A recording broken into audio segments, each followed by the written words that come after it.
seseorang, laku, yang kan menunjukkan mana apa gitu kan. Nah, itu tidak lagi yang dilihat itu bukan lagi perilaku perbuatannya gitu.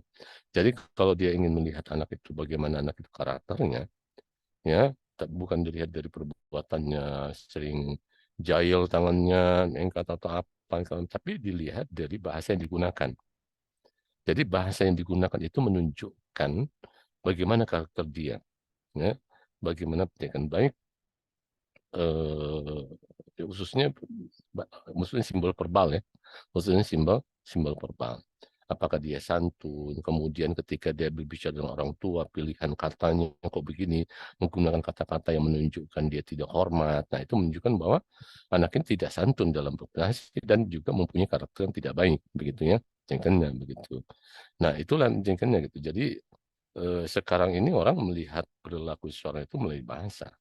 Dan bahasa itu menunjukkan bagaimana latar belakang dia, bagaimana kepribadian dia, itu bisa lihat dari bahasa yang digunakan. Dan juga bahasa itu menunjukkan di mana dia hidup, lingkungannya, gitu kan.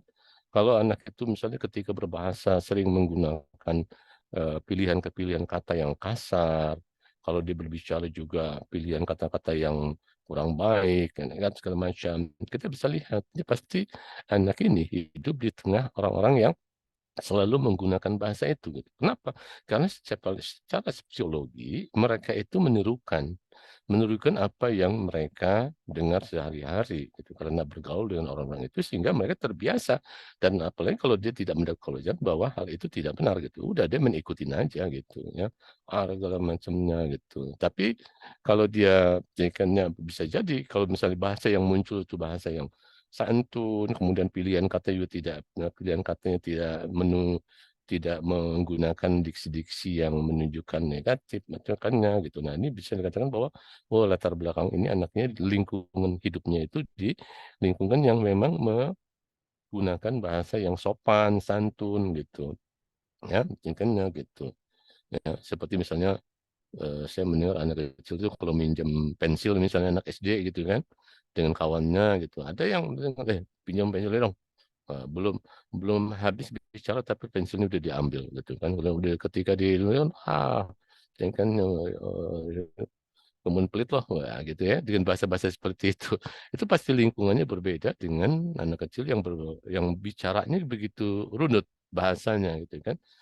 Ketika dia ingin pinjam pensil, boleh tidak saya pinjam pensil kamu? Ya, gitu ya. Jadi dengan bahasa yang digunakan itu menunjukkan bahwa anak ini hidup di tengah kalau orang yang memang bahasanya menggunakan bahasa yang runut, yang segala macam, sementara itu yang semua yang main asal aja. Nah, jadi seperti itu. Dan ini kita bisa kaji secara psikologis, ya anak itu kan memperoleh, kenal secara psikologis itu kan ada anak itu kan kalau dari sisi aspek bahasa itu yang disebut dengan psikologi linguistik gitu kan, itu kan ada istilah pemerolehan dan pembelajaran. Pemerolehan bahasa dengan pembelajaran bahasa. Pembelajaran bahasa itu ya dari lingkungan secara alami ya, hubungan genetika dengan orang tuanya, hubungan dia dengan masyarakatnya, itu akan memunculkan bahasa-bahasa komunikasi dia sehari-hari seperti apa gitu. Ya, pemerolehannya gitu. Dari situ kita bisa lihat bagaimana dia hubungan genetikanya dengan orang tua. Boleh jadi kalau dia ngomong gini berarti orang tuanya juga bisa jadi gitu kan. Kalau orang tuanya berbicara di rumah dengan istri, dengan anaknya menggunakan kata-kata kasar, itu nggak tertutup mungkin anaknya juga akan menggunakan kata-kata itu. Pemerolehan kenapa? Karena dia memperolehnya dari lingkungan rumah yang menggunakan bahasa seperti itu gitu. Tapi kalau dia tidak pernah dengar di rumah ya gitu, orang tuanya baik ayah dan ibunya tidak pernah menggunakan kata-kata kasar, dia akan terbiasa juga nanti ketika berkomunikasi dengan masyarakat tidak menggunakan kata-kata seperti itu gitu. Ya, jadi tingkatnya gitu. Jadi itulah tingkatnya. Jadi dengan psikologi itu juga menuntun ya anak itu bagaimana cara berbahasa dan kita bisa lihat dari bahasa yang digunakan oleh dia. Kalau kita kembali misalnya kayak dalam Al-Quran misalnya, Anda bisa saja mengkaji karakter kan di Al-Quran itu kan banyak cerita-cerita Nabi tuh, ya cerita Nabi. Dari cerita Nabi itu kan ada dialog yang digunakan oleh Nabi kan. Ya, maksudnya dialog Nabi Allah memang itu firman Allah, tapi firman Allah itu menunjukkan bahwa ini benar-benar diucapkan oleh Nabi gitu. Seperti tadi dialog Nabi Ismail dengan Ibrahim. Itu memang Allah munculkan ya secara real, secara nyata memang begitu bahasa yang digunakan oleh Ismail, begitu yang dibicarakan oleh mungkin baik dari sisi bahasanya maupun dari sisi makna yang disampaikan oleh Ismail dan Ibrahim gitu kan. Nah, dari situ kita bisa lihat bahwa ketika Ibrahim mengatakan ya abati gitu kan, kemudian ayahnya ketika Ibrahim berbicara dengan orang tuanya yang masih kafir juga ya abati, Anda lihat gitu.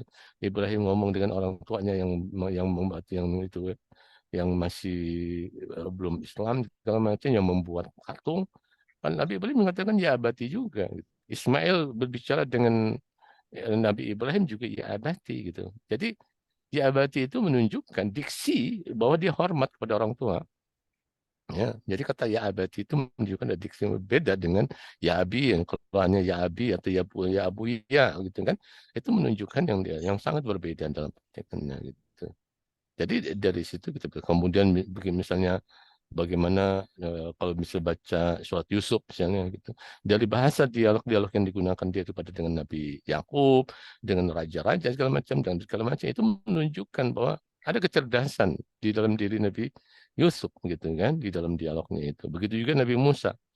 Nabi Musa ini kan ya bahasa yang digunakan itu menunjukkan bahwa dia juga dia memberikan ada temperamental ya, temperamental gitu kan ya. Dia cepat marah gitu kan temperamental ya bahas pendidikannya gitu. Ya, contohnya misalnya ketika Nabi Musa turun dari gunung selama 40 hari kemudian didapatkan kaumnya itu menyembah itu kan ada sapi yang dibuat pendidikannya Syamiri kemudian kan dia marah dengan Harun dengan Nabi Harun marah segala macam. Nah itu bahasanya bukan hanya bahasa verbal tapi juga ada non verbalnya juga. Nah itu menunjukkan bahwa dia sedikit ada temperamental ya dengan bahasa yang digunakannya. Ya, jadi seperti itu. Jadi psikologi itu, jadi bahasa yang digunakan menunjukkan psikologi seseorang seperti apa. Maksudnya psikologi seseorang itu bisa jadi dalam konteks pemerolehan bahasa yang digunakan oleh dia sehari-hari karena berkaitan dengan masalah hubungan atau berinteraksi dia dengan masyarakatnya seperti apa gitu.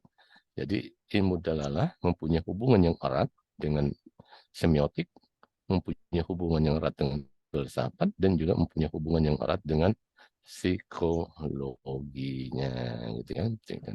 Dan nanti tiga ilmu ini akan membuat yang disebut dengan ada teori ya, teori membentuk teori dalam kajian makna. Jadi kita bisa mengkaji makna berdasarkan hubungan dalam dengan psikologi dan kita bisa mengkaji makna berdasarkan teori hubungan dalam dengan filsafat. Dan kita bisa juga mengkaji makna berdasarkan hubungan dalalah dengan semiotiknya gitu kan pada penting. Selesai ini ya berkaitan masalah pelajaran kedua alhamdulillah kita tuntas materi yang kedua pembahasannya. Untuk selanjutnya masih ada waktu 5 menit. Silakan kalau ada yang ingin bertanya.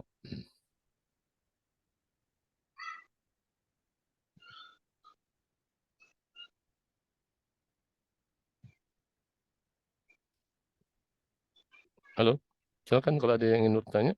Jangan ragu.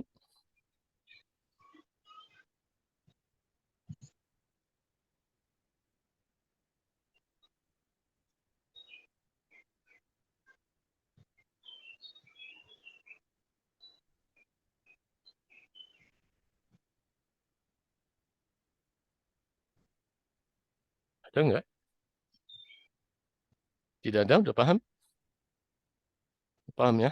Mungkin ya, kalau sudah paham ya waktu juga yang membatasi kita, mungkin kita cukupkan pertemuan kita sampai ini. Insya Allah nanti pertemuan berikutnya kita lanjutkan ke pembahasan yang ketiga. Ya, pembahasan yang dan itu juga kajiannya juga cukup panjang. Ya, bisa jadi tidak cukup 2 kali pertemuan, tapi 3 kali pertemuan tuh dalam bab 3-nya. Baik, kita tutup dengan baca Alhamdulillah. Alhamdulillah. Saya mohon diri. Assalamualaikum. Waalaikumsalam warahmatullahi wabarakatuh. Syukran Ustaz.